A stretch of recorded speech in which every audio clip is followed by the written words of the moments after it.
Mano vardas Paulius, dirbu System Networking komandai. Į Viksus atėjau per draugo rekomendaciją, per Beną, per savo draugą ir prisijungiau. Apskritai sportas mano gyvenime visą gyvenimą buvo. Jeigu šokius galima laikyti sportu, tai sakykime, aš pradėjau būtent nuo šokių.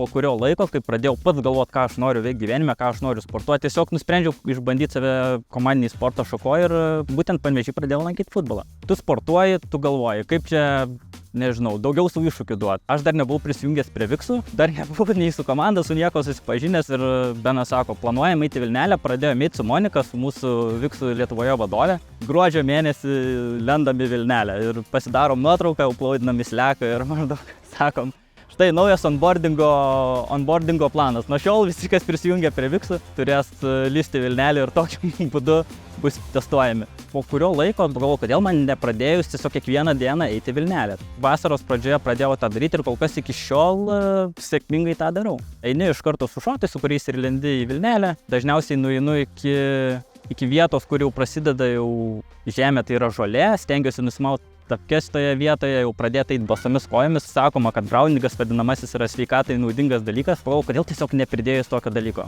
Pasistenk kuo daugiau būti saulė, kol tu būni, pakvėpuot, darai aktyvus kvėpavimo pratimus, pabūni ant žemės ir po viso kvėpavimo tada jau lendi į Vilnelę.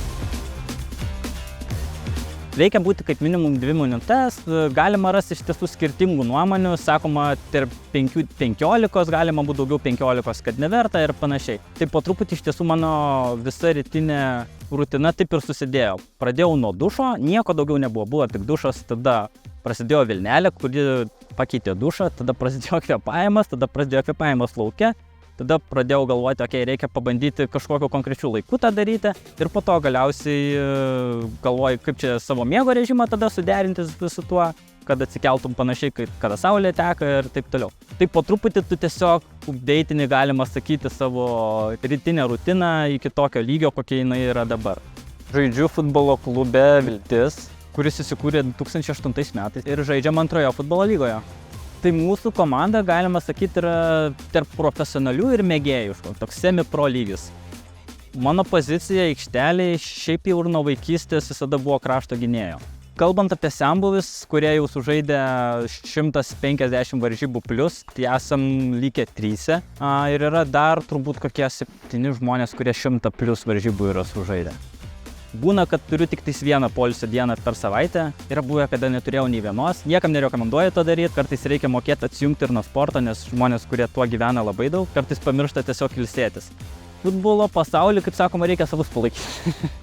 Kadangi esu iš Panevėžio, tikrai palaikau Panevėžio futbolo klubus. Kalbant Europos mastu, tai yra Liverpoolis iš Anglijos ir Barcelona iš Ispanijos. Susidaro įspūdis, kad iš tiesų po truputį Lietuvos futbolas gerėja specialistai, treneriai profesionalėja ir vaikams sąlygos geresnės sudaromos ir stadionų daugėja. Kai jau pats negalėsiu žaisti, tikiuosi, kad bus komandos, kurias norėsiu palaikyti, kad bus stadionai, kuriuose bus faina tą daryti, išsipirkti abonementą ir kiekvieną savaitgalį pasidaryti savo tokią šventę.